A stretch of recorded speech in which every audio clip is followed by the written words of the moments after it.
வருங்கால தலைவர்களே, இந்த எக்ஸலில் டாலர் கான்செப்ட்னு ஒன்று இருக்குங்க. நம்ம எந்த ஃபார்முலாவோ இல்லை ஃபங்க்ஷன்ஸோ போடும்போது அதை மல்டிபிள் பிளேஸஸ்க்கு வேணும் அப்படின்னு நினச்சிங்கன்னா இந்த டாலர் கான்செப்டை நம்ம யூஸ் பண்ணலாம். நம்ம நார்மலாக என்ன பண்ணுவோம், ஒரு ஃபங்க்ஷனை போடுவோம், அதை மல்டிபிள் பிளேஸஸ்க்கு வேணும் அப்படின்னு நினச்சோன்னா காப்பி பண்ணி பேஸ்ட் பண்ணிவிட்டு எங்கெங்கெல்லாம் மாற்றணுமோ அங்கெங்கெல்லாம் உட்காந்து ரேஞ்சஸை மாற்றிட்டு இருப்போம். இது எப்படி இருக்குது தெரியுமா? வடிவேலு சார் ஒரு படத்தில் வந்து மூட்டை பூச்சை கொல்லும் நவீன மிஷின் அப்படின்ட்டு என்ன பண்ணுவாங்க, மூட்டை பூச்சி எடுத்து அந்த உரலில் போட்டு டொக்குன்னு குத்திட்டு இருப்பாங்க. அதுவும் சாகவில்லை என்றால் மாங்கு என்று குத்தவும். அதே மாதிரி தான் நம்மளும் என்ன பண்ணுறோன்னா, இந்த எக்ஸலில் ஒரு ஃபங்க்ஷன்ஸை போட்டுட்டு அதை எங்கெங்கெல்லாம் வேணுமோ பேஸ்ட் பண்ணிவிட்டு அந்த இடத்துல ரேஞ்சஸை உட்காந்து மாற்றிட்டு இருக்கோம். அப்படி பண்ணாமல் இந்த டாலர் சிம்பிளை யூஸ் பண்ணோன்னா நமக்கு அச்சீவ் பண்ண வேண்டியதை ஈஸியாக அச்சீவ் பண்ணும். அதுவே எந்த ரோக்கு வேணும், அதுவே எந்த காலமுக்கு வேணுன்றதை ஈஸியாக அதுவே ஐடென்டிஃபை பண்ணிக்கும். சரி வாங்க, ரொம்ப பேச வேணாம், வீடியோக்குள்ளே போகலாம்.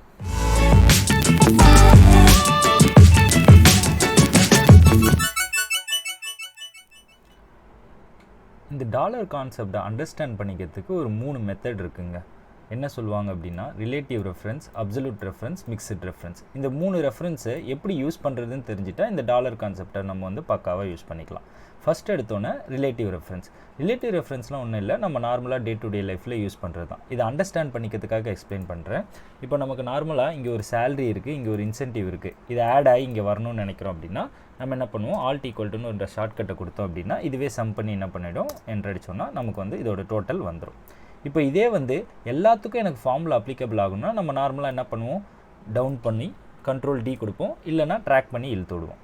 இப்போ என்ன ஆகும், ஆட்டோமேட்டிக்காக இந்த ரிலேட்டிவ் ரெஃபரன்ஸுன்றது அது இதுக்கு தேவையான செல்ஸை ஆட்டோமேட்டிக்காக அதுவே வந்து டவுன் பண்ணுறோம் அப்படின்னா என்டையர் செல் ரெஃபரன்ஸ் அப்படியே ஒன்று டவுன் ஆகும். எக்ஸாம்பிளுக்கு நான் இதை கண்ட்ரோல் அசன்ட் கிரேடில் கொடுக்குறேன். அப்போ தான் நமக்கு வந்து அதோடைய ஃபார்முலா என்ன இருக்குன்றதை செல்ஸ்குள்ளேயே பார்க்கலாம். இந்த மாதிரி நிறையா ஷார்ட்கட்ஸ்க்கு தனியாக நான் ஒரு வீடியோ போட்டிருக்கேன், அதை ஐ பட்டனில் கொடுக்குறேன், செக் பண்ணி பாருங்கள். இப்போ இங்கே பாருங்கள், இந்த இடத்துல என்ன நடந்திருக்கு அப்படின்னா C5 D5 நம்ம சம் பண்ணியிருக்கோம்.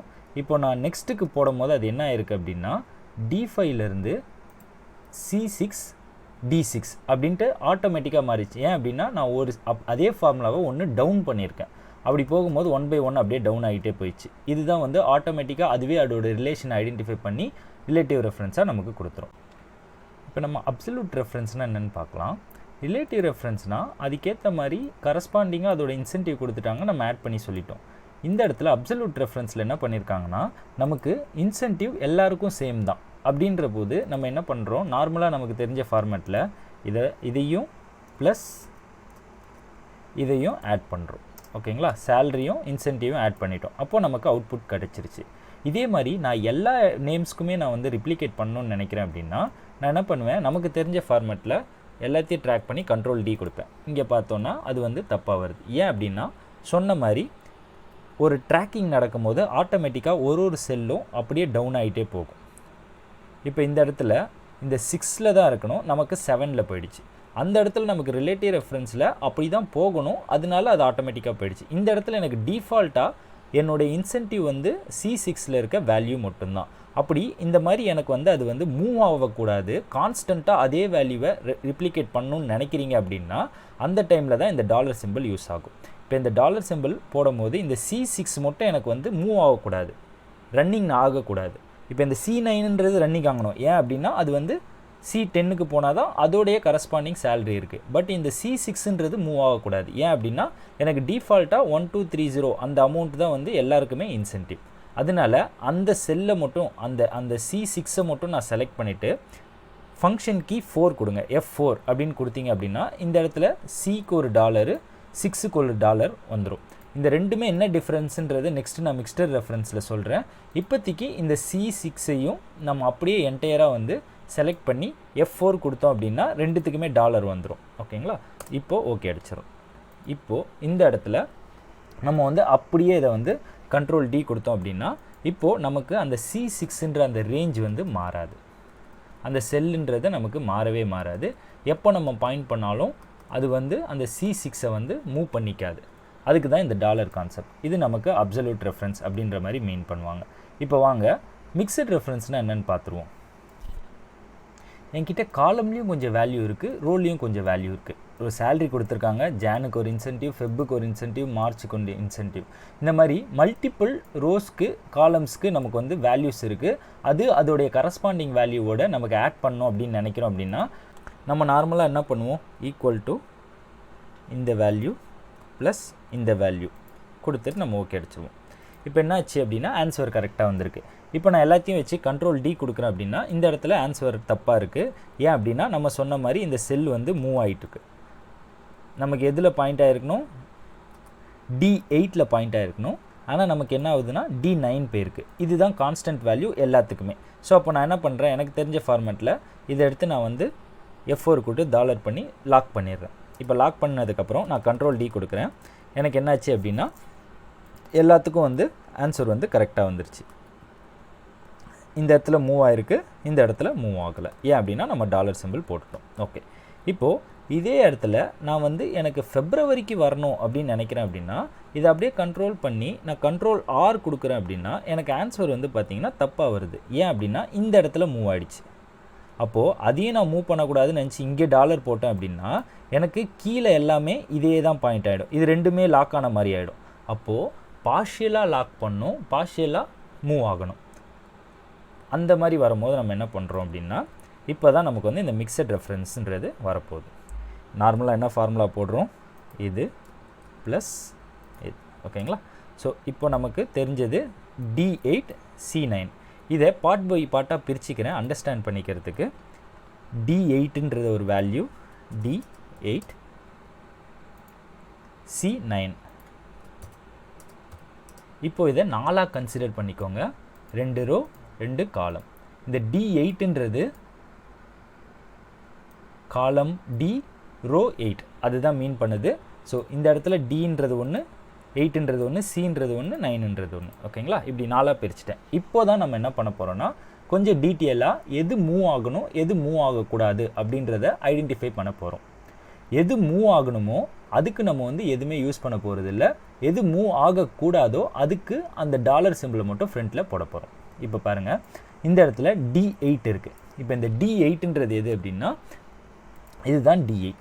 இப்போ இந்த D8ல் D மூவ் ஆகணுமா, என்னோடய ஹெட்டர் Dயில் இருக்கா, Dயிலேருந்து Eக்கு போகணுமா, ஆமாம் Eக்கு போகணும். ஏன் அப்படின்னா இங்கே வேல்யூ Dயில் இருக்குது, இந்த வேல்யூ Eயில் இருக்குது, இந்த வேல்யூ Fயில் இருக்குது. அப்போது 1 by 1 இது மூவ் ஆகிக்கிட்டே இருக்கணும்.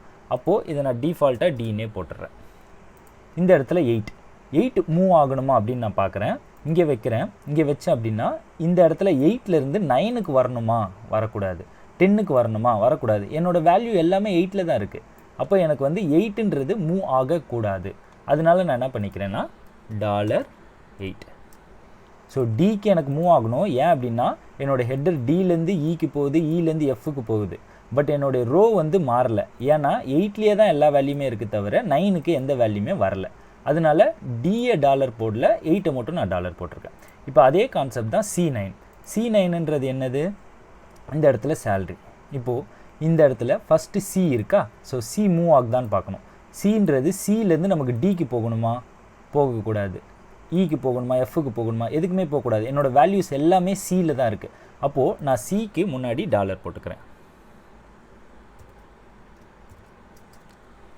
ஓகே, இப்போ என்னென்னா 9க்கு நம்ம பார்க்க போகிறோம். 9க்கு என்னென்னா இப்போது இந்த இடத்துல பாருங்கள், என்னோடய வேல்யூ 9ல் இருக்குது, நெக்ஸ்ட் வேல்யூ 10ல் இருக்குது, நெக்ஸ்ட் வேல்யூ 11ல் இருக்குது, நெக்ஸ்ட் வேல்யூ 12ல் இருக்குது. அப்போ இந்த 9ன்றது எனக்கு மூவ் ஆகணும்.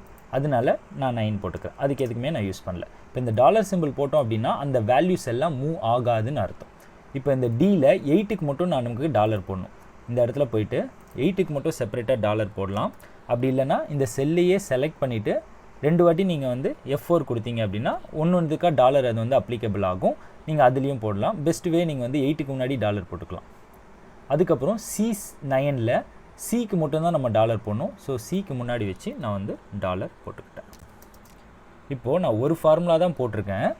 நான் எல்லாத்துக்குமே இது ரிப்ளிகேட் ஆகணும்னு நினைக்கிறேன் அப்படின்னா Ctrl+D Ctrl+R. நம்ம Ctrl+D Ctrl+R கொடுத்தோன்னே நமக்கு எல்லாத்துக்குமே ஃபார்முலா வந்து அப்ளிகபிள் ஆகிடுச்சு. இப்போ நம்ம செக் பண்ணி பார்க்கலாம். கண்ட்ரோல் அசன்ட் கிரே ப்ரெஸ் பண்ணிங்க அப்படின்னா இந்த இடத்துல ஃபார்முலாவாக உங்களுக்கு ரிப்ளிகேட்டன் ஆகிடும். இப்போ நமக்கு தேவையான இடத்துல மட்டும் மூவ் ஆகிருக்கும், தேவையான இடத்துல வந்து மூவ் ஆகிருக்காது. மேலே பார்த்தீங்கன்னா அந்த 1230ன்றது மூவ் ஆகவே இல்லை.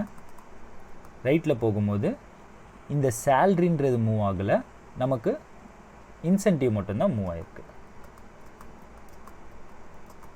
ஸோ இந்த மாதிரி உங்களுக்கு வந்து மல்டிபிள் ஹெட்டர்ஸ் உங்களுக்கு இருக்குது அப்படின்னா நீங்கள் இந்த மாதிரி டாலர் சிம்பிள் அண்டர்ஸ்டாண்ட் பண்ணிவிட்டு இந்த டாலர் எங்கே யூஸ் பண்ணணும், ரோக்கு யூஸ் பண்ணணுமா காலம்க்கு யூஸ் பண்ணணுமா அப்படின்னு நீங்கள் நினச்சிட்டு உங்களோட அதுக்கேற்ற மாதிரி நீங்கள் வந்து டாலர் சிம்பிளை வந்து அந்த காலமுக்கோ ரோக்கோ போட்டுட்டு நீங்கள் உங்கள் ஃபார்முலாவை அப்ளிகபிள் பண்ணி பாருங்கள். ஒரு ஃபார்முலா போட்டாலே போதும், நம்ம மல்டிபிள் பிளேசஸில் இந்த ஃபார்முலாவை நம்மளால் எஃபெக்டிவாக யூஸ் பண்ணிக்க முடியும். ஒரு ஃபங்க்ஷனை எப்படி யூஸ் பண்ணுறது, அதோடைய பிஹேவியர் என்ன, டே டு டே லைஃப்பில் நம்ம யூஸ் பண்ணுற ஆக்டிவிட்டியோட ஷார்ட்கட்ஸ், ஒர்க் என்விரான்மெண்ட்டை ஈஸியாக பண்ணக்கூடிய எக்ஸல் ட்ரிக்ஸ், நம்மளோட ஒர்க்கை ஆட்டோமேட் பண்ணுற மேக்ரோஸ், இப்படி எல்லா விதமான டாப்பிக்கை பற்றியும் நம்ம வீடியோஸ் அப்லோட் பண்ணிகிட்ருக்கோம். மறக்காமல் நியூ கிரியேஷன் எக்ஸல் டுட்டோரியலுக்கு நீங்கள் சப்ஸ்கிரைப் பண்ணிக்கோங்க. உங்களுக்கு ஸ்பெஷலாக ஏதாவது டாபிக் பற்றி டிஸ்கஸ் பண்ணணுன்னு நினைக்கிறீங்க அப்படின்னா கமெண்ட்டில் லீவ் பண்ணுங்கள். அதுக்கான செப்பரேட் வீடியோ உங்களுக்கு போடப்படும்.